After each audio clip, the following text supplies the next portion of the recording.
Hey folks, today I'd like to talk about the astrological circumstances surrounding the murder of United Healthcare CEO Brian Thompson on December 4th in the street of Manhattan by the alleged shooter Luigi Mangione.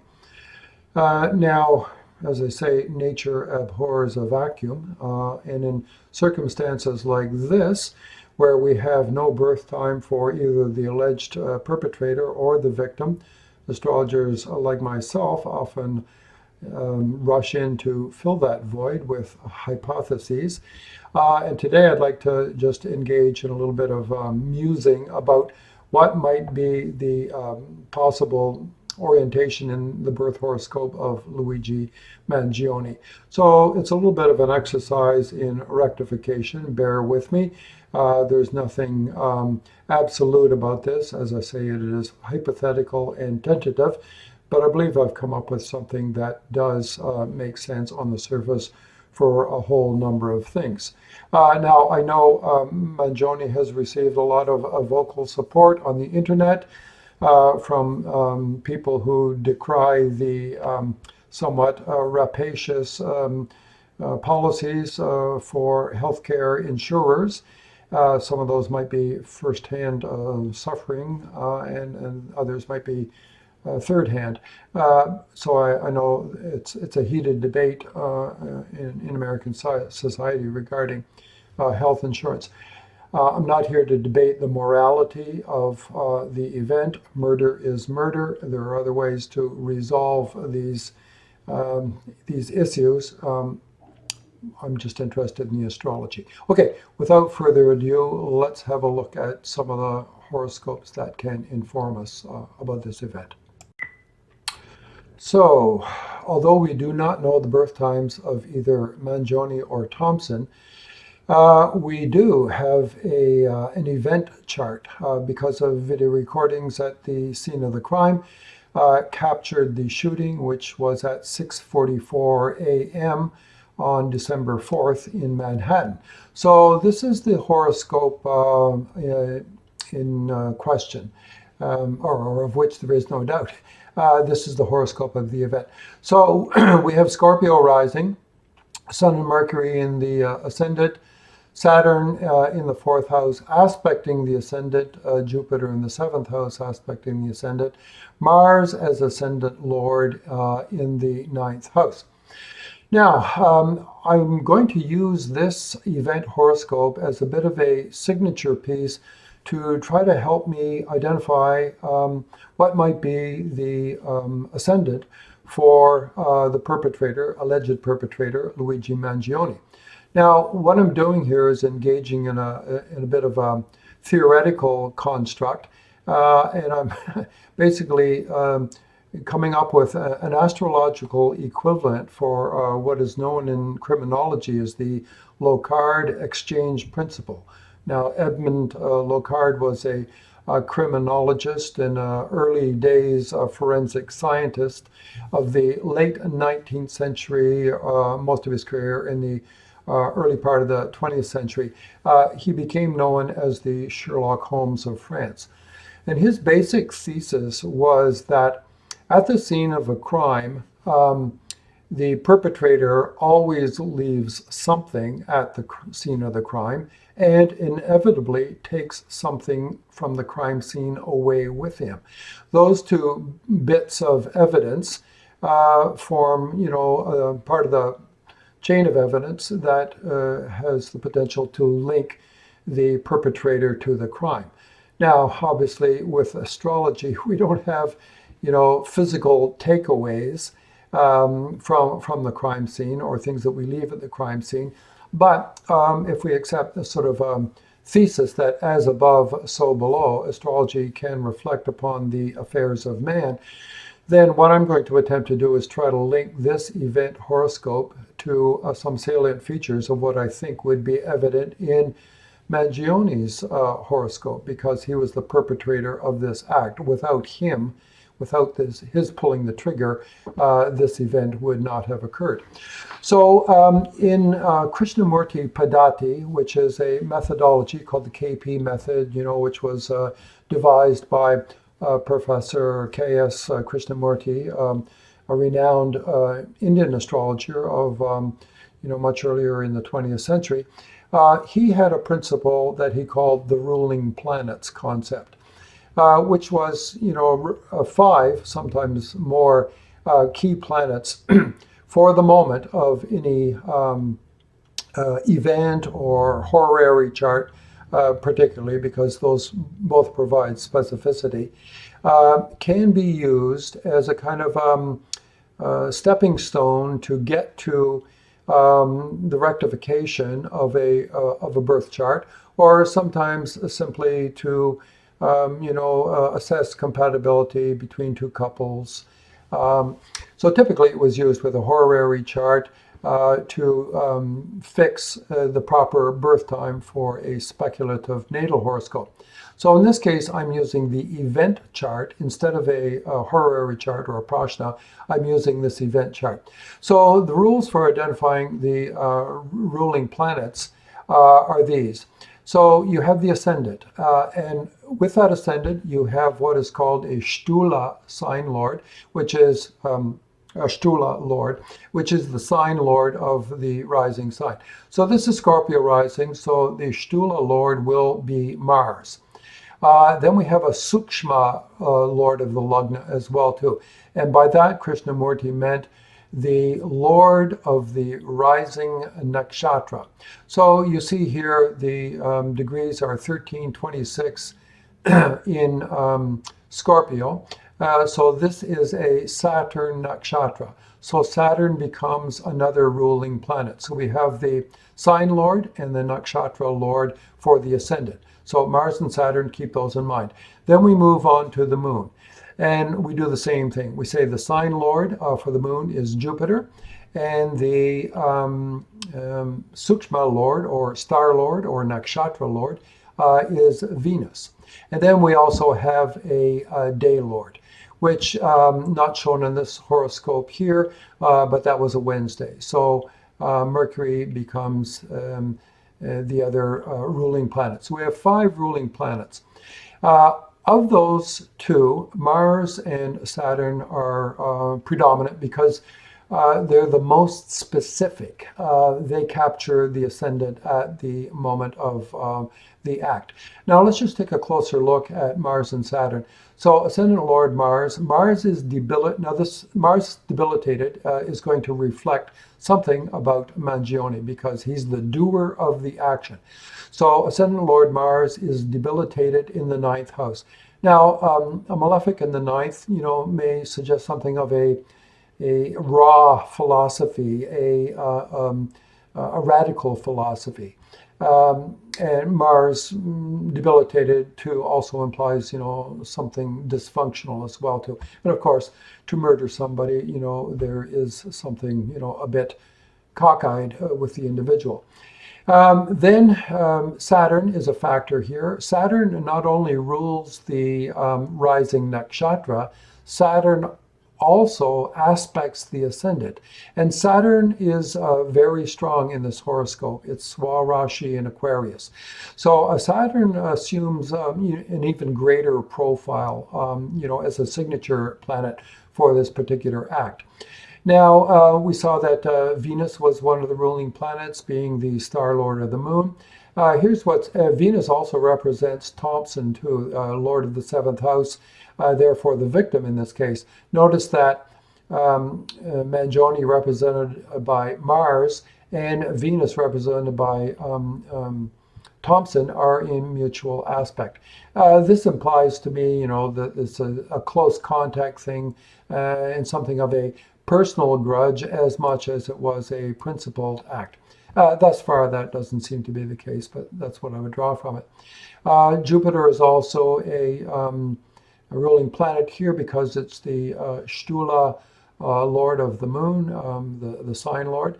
Jupiter is what we call a double maraka in this horoscope because it rules the second house, Marakasthana, and B, it occupies the seventh house, another Marakasthana. And, it aspects the Lagna as well, too. Last and least is Mercury, which is the day lord. It happens to be the lord of the eighth house in this horoscope, occupying the ascendant. So that's interesting, but not compelling. So what do we take from this? We have Mars and Saturn as ruling planets. Saturn being dominant because it's lord of the rising nakshatra and also aspecting the rising sign. So what's interesting about the scene of the crime is that police found 3 discharged shell casings, some of which were not fired. And each of them had inscribed upon them these words, delay, deny, and depose. Now, these are, they echo the sort of the credo of many healthcare insurers, which is, to delay all claims submitted, if possible, to deny their applicability, and ultimately to dismiss those claims without having to make payouts. It's a pretty ruthless business, and United Healthcare is the worst of all providers, health insurance providers, for declining their clients' claims made.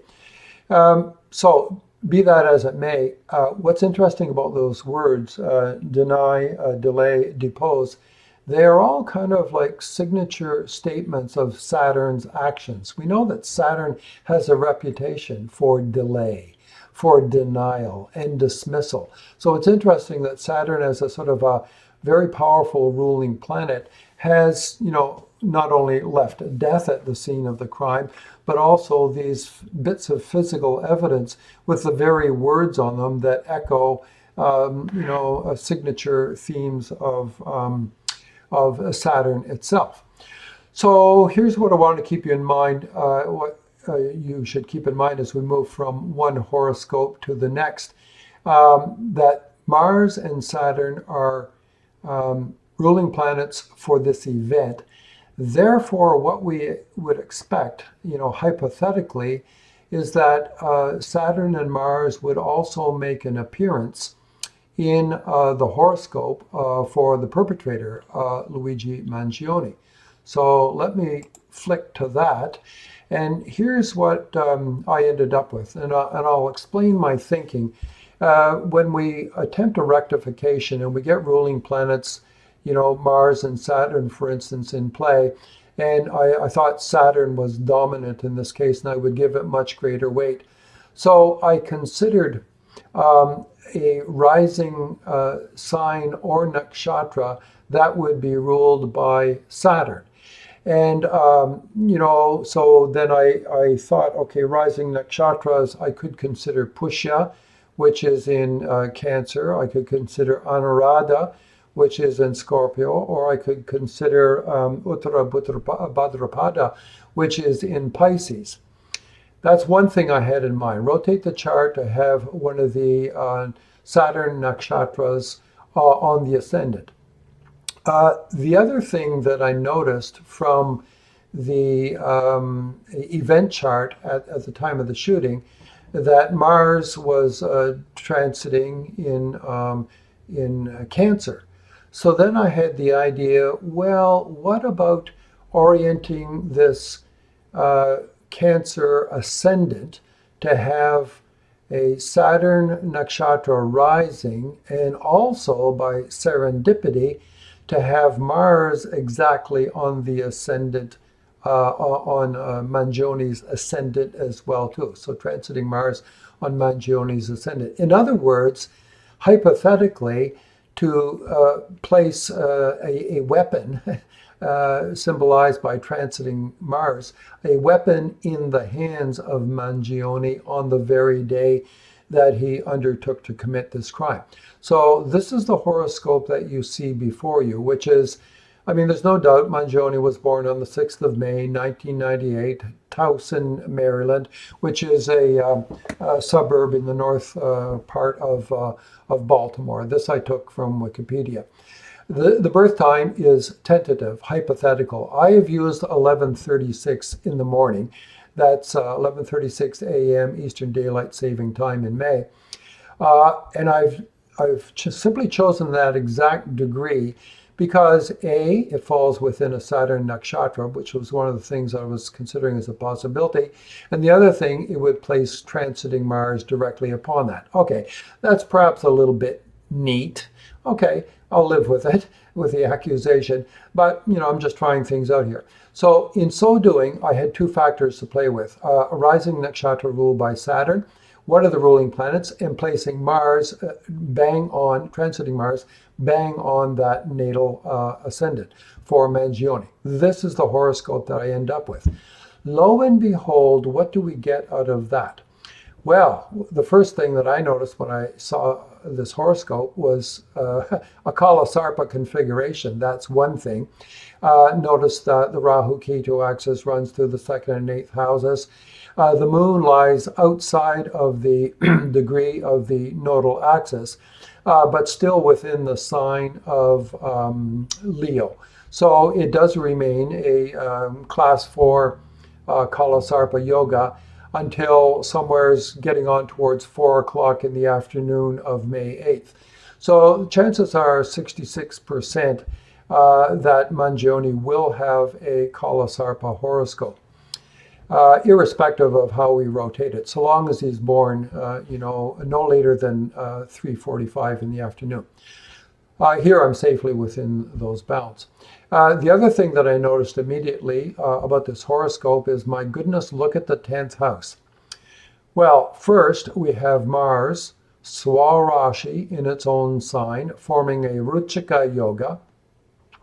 So, Ruchika yoga can be a signature for, a number of primary professional groups, doctors, engineers, and militarists, of which Mangione was an engineer.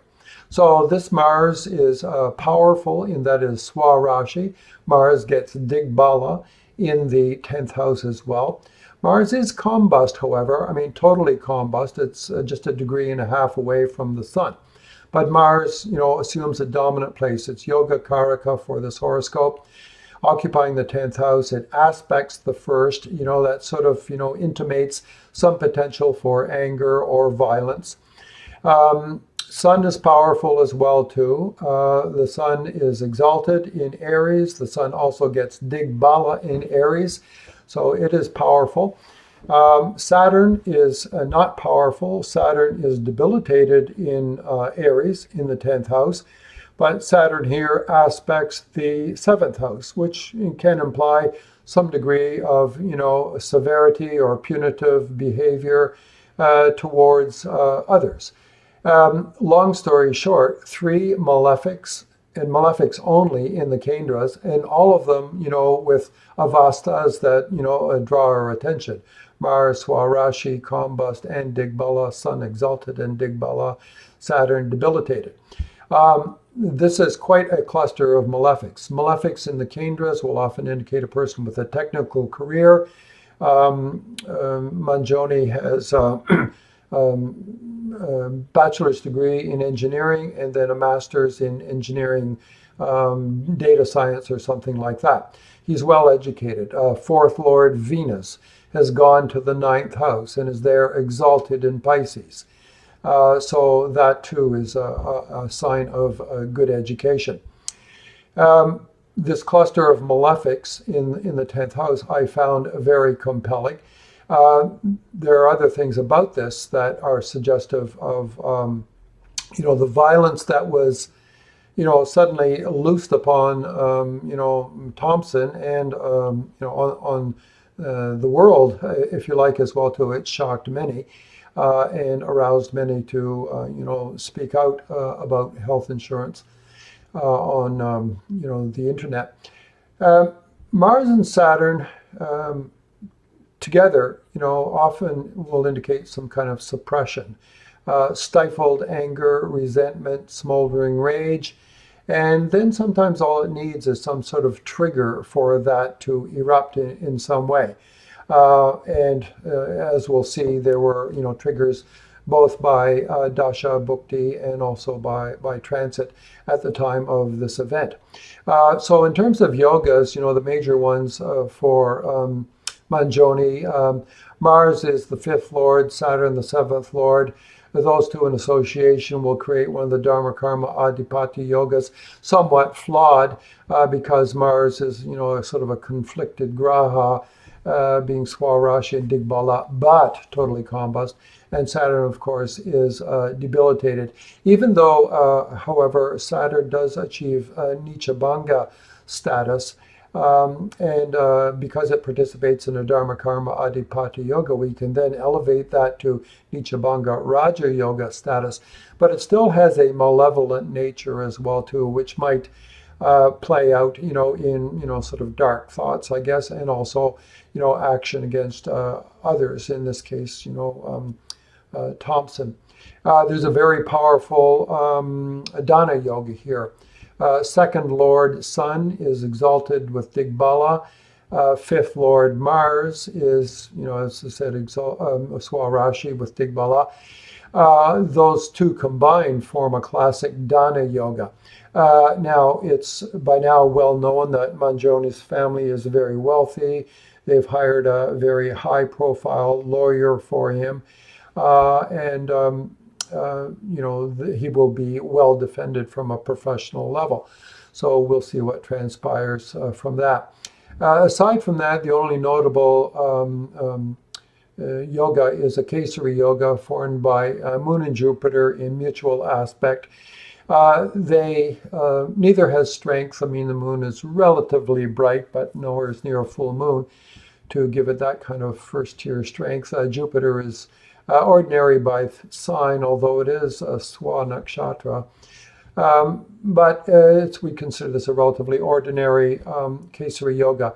It does lie on the Rahu-Ketu axis, and therefore, might be, somewhat contaminated. A lot of people said that, classmates and friends said that Mangione was, sociable, likable, friendly, etc., etc. Although in the past year or two, he took a decidedly, withdrawn profile and, disappeared from view for a lot of his friends. And, he was involved on a lot of commentary on Facebook, or no, sorry, not Facebook, but, blogger sites, and sometimes on issues around healthcare, and other times, just sort of more independent topics. So I don't make a big deal of that. But the Kalasarpa, configuration, let's come back to that for a moment. One of the basic premises of the Kalasarpa yoga, or dosha, which I go into in a lot of detail in my book of the same name, Kalasarpa. Kalasarpa has this, sort of a dark reputation for, perpetrating evil or mischief upon the world. Although, if you look at enough horoscopes, and I have a collection of 800 plus Kalasarpa horoscopes now, half of them celebrities and half of them clients.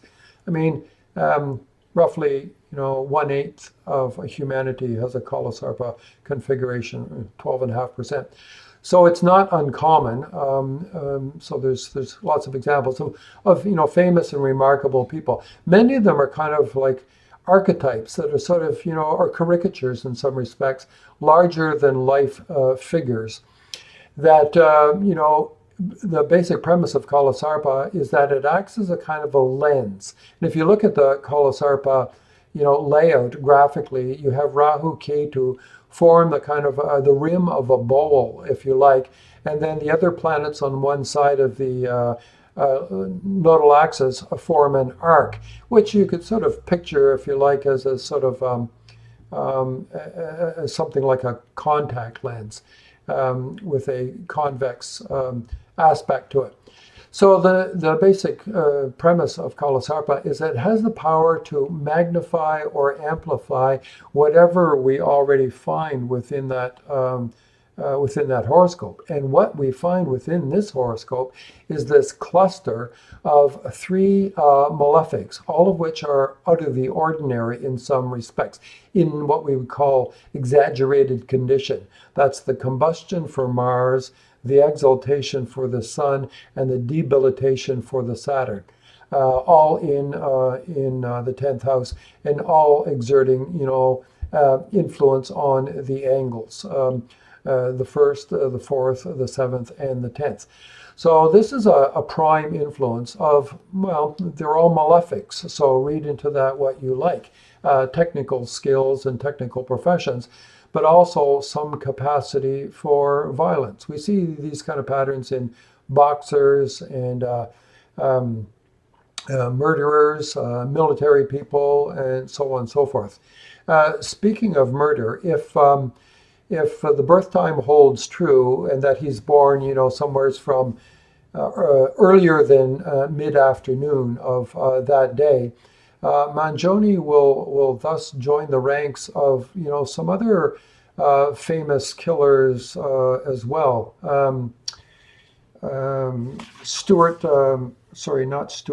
Sutcliffe, Peter Sutcliffe, the Yorkshire Ripper, Richard Ramirez, the Night Stalker, Ted Bundy.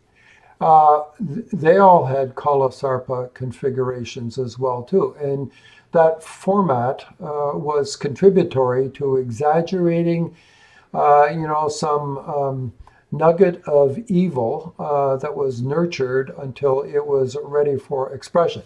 Now, people might argue and say, well, hold on now. I mean, Mangione killed only one person. It's not fair to compare him to a serial killer.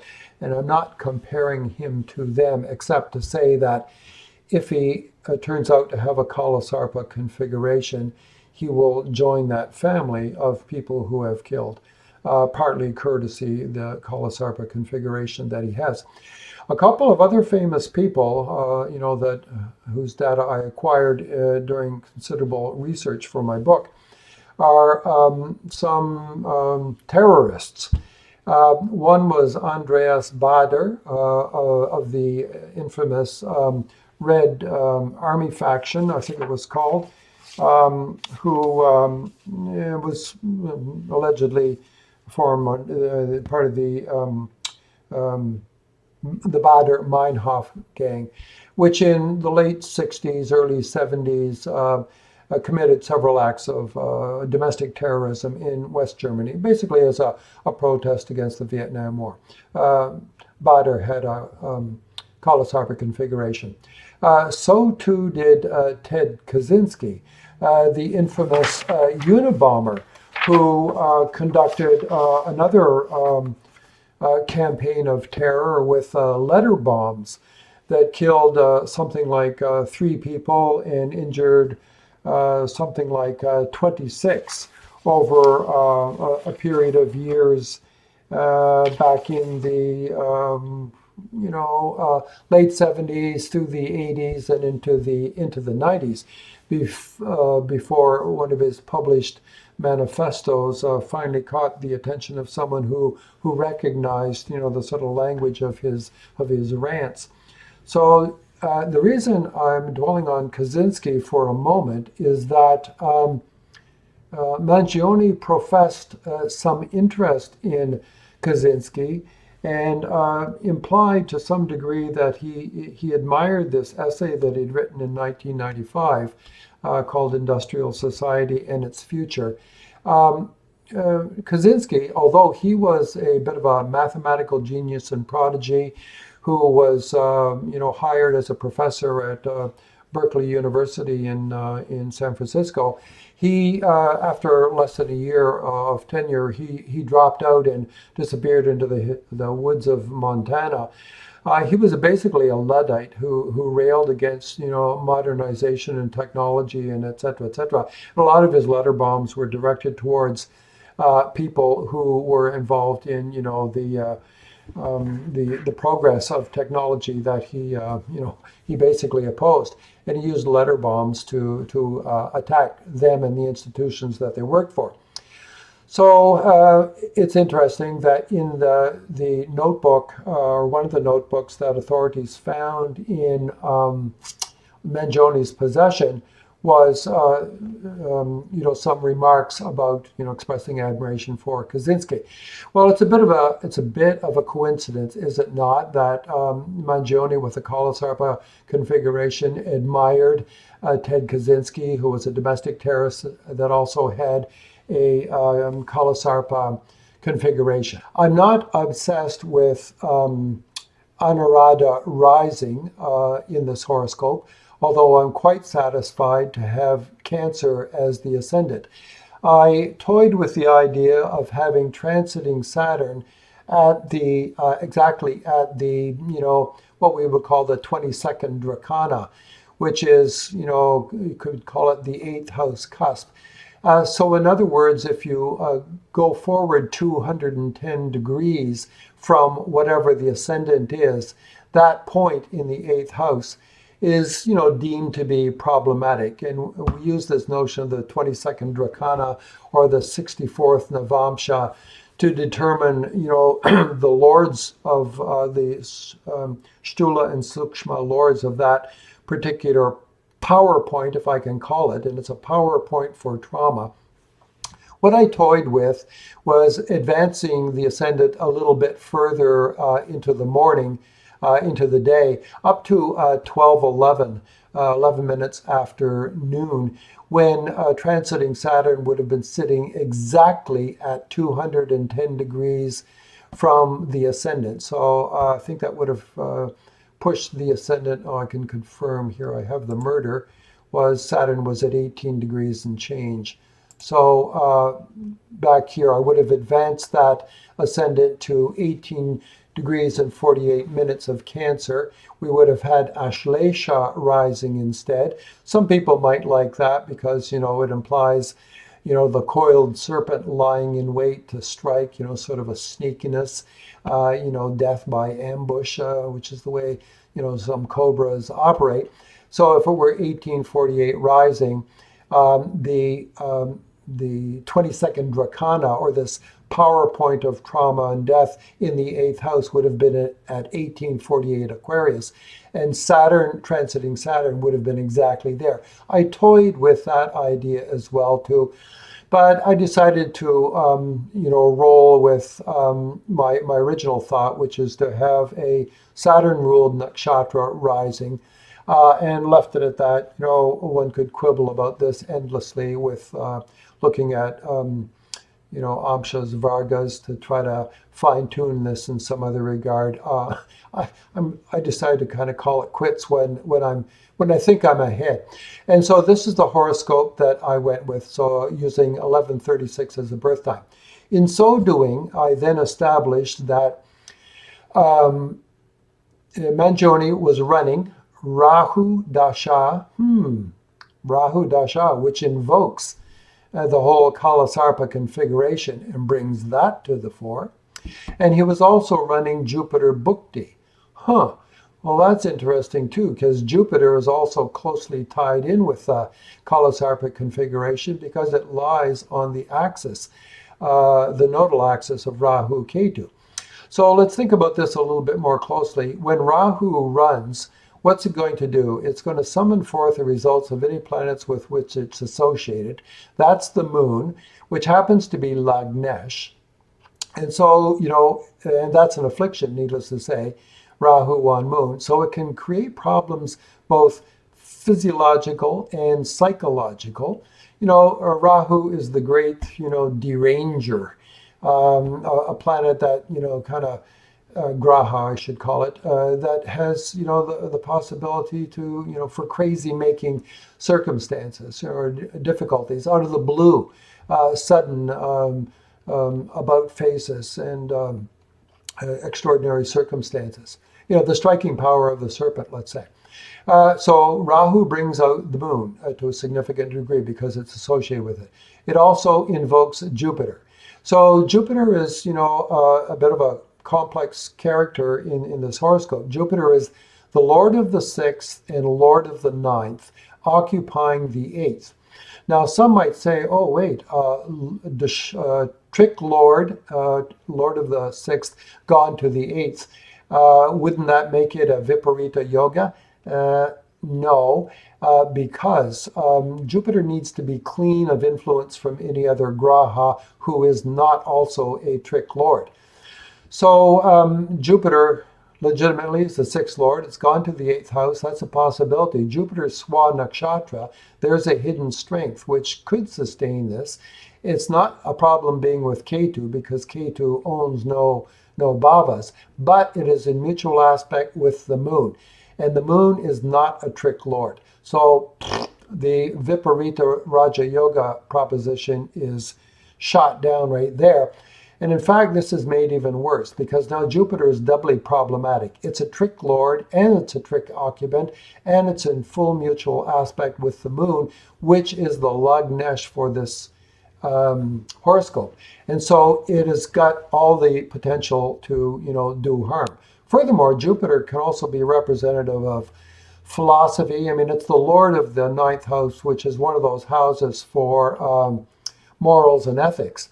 And high principles. And, the Lord of the ninth gone to the eighth is a very bad position for the ninth Lord to go, because not only has it gone to a Trikishtana, pure and simple, it's also gone 12 away from the house that it owns.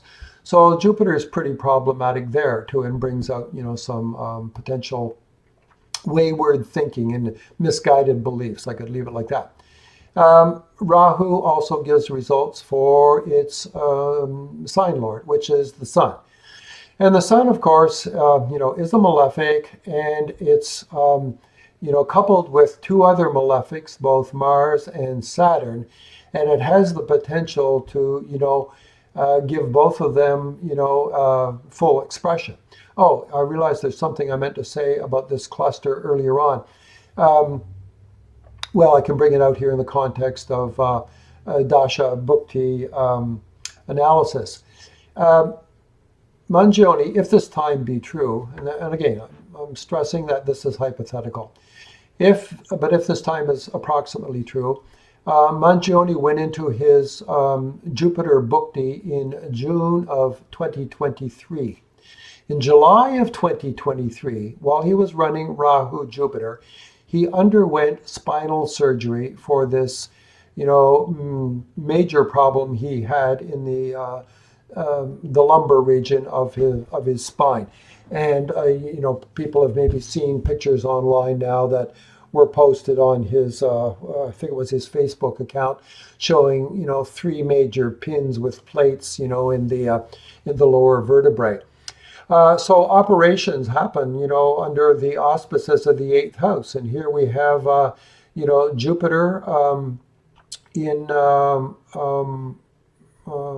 the eighth house natally to bring about, a trauma to the body, surgery. As it happened, transiting Saturn was in Aquarius by then, and it was lying on Mangione's natal Rahu-Ketu axis. Saturn was at one end of it and transiting Mars in July of 2023 at the time of surgery was at the other end of it. So therefore, Mars, Saturn were both on the nodal axis, and of course they would both have been afflicting the moon, which is hypothetically Mangione's ascendant lord as well too.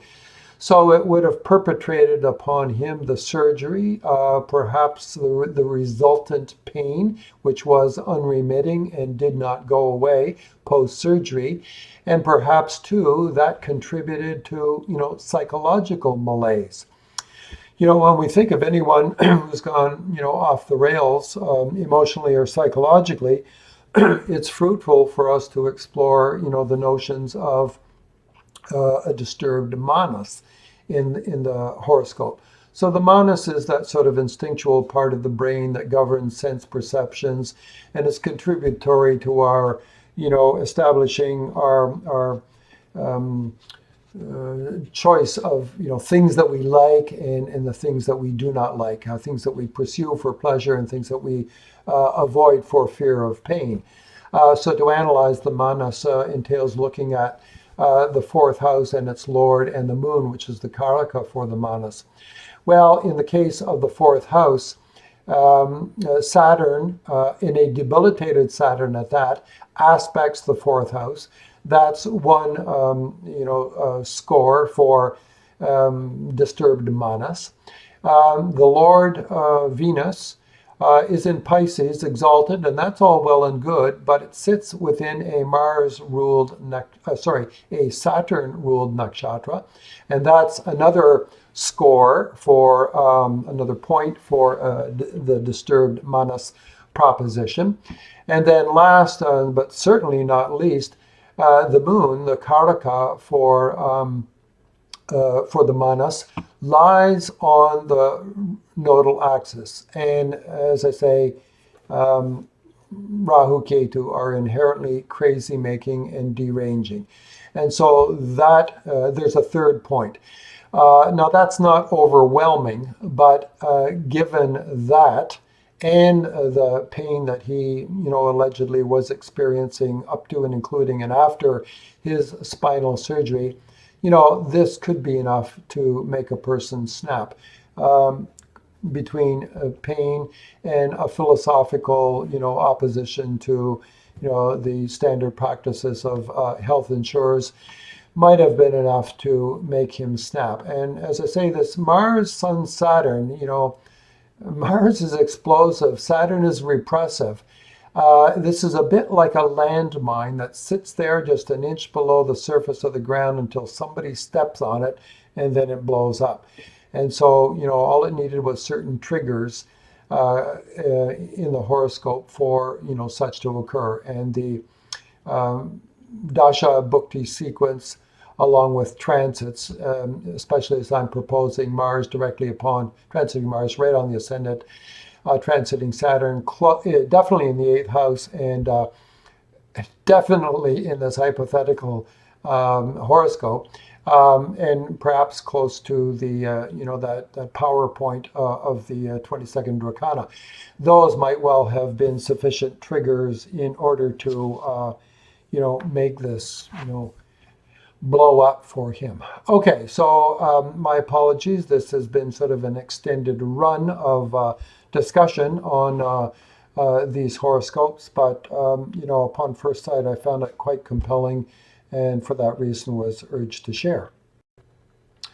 Okay, back for just the briefest of wrap up to tidy up loose ends. After my discussion, I always go back and have a look at my notes and ask myself, did I miss anything? So a couple little bits. Let me take you back to Mangione's horoscope. I'm not going to put it up. You can refer to it on your own.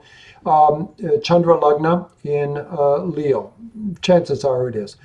If that be so, then you will have Scorpio in the 4th and Aries in the 9th. Why am I picking those out? Well, the 4th and the 9th are those two bhavas that we look to for morals and ethics. In such a horoscope, Leo rising, Mars would be the lord of the 4th and the 9th. So there is Mars in the 9th with Sun and Saturn, with two malefics. Mars as lord of the 4th and 9th of morals and ethics would suggest a pretty sort of fierce philosophy around morals, ethics, and justice. It could even become a sort of a radical form of justice. So, sort of a hard right, if you like, a bit of a biblical, an eye for an eye, a tooth for a tooth sort of a philosophy, pretty, rough-handed. So that's one takeaway from, the interpretation from the point of view of Chandra Lagna. Mars and those three malefics become, even more powerful in establishing, sort of a fierce philosophical point of view, I guess. Now, the other thing was that, again, with respect to that cluster, I'm not much of a practitioner of Jaimini, although I'm aware of the basic principles. And in hindsight, I noticed that that cluster of three malefics, Sun, Mars, and Saturn in Aries, they do cast a Rashi Drishti upon the moon. in Leo. That would make, from a Jaimini perspective, that would very much put that moon under severe distress. The moon is associated with Rahu, and now it would be aspected in the Jaimini scheme of things by the Sun, Mars, and Saturn, three malefics, all of whom, enjoy / suffer exaggerated condition, which has, the potential to sort of push them over the edge. That too, strikes me as a bit of a pressure cooker, or the analogy I used earlier was a landmine, simply waiting for some sort of trigger for that to erupt. Okay, that was all that I thought was worth adding in hindsight. The only final note I want to add to all this is that I'm waiting, like everyone else might be, for his birth time finally to be revealed by somebody who gets through to the birth records of Maryland and reveals that horoscope, the birth time for Luigi Mangione. And of course, I'm anxious to see whether Kala Sarpa holds or fails. Irrespective of that, still a very powerful and interesting chart, even if only because of those three malefics and exaggerated condition in sidereal Aries. Okay, that's a wrap for today. Thanks for watching.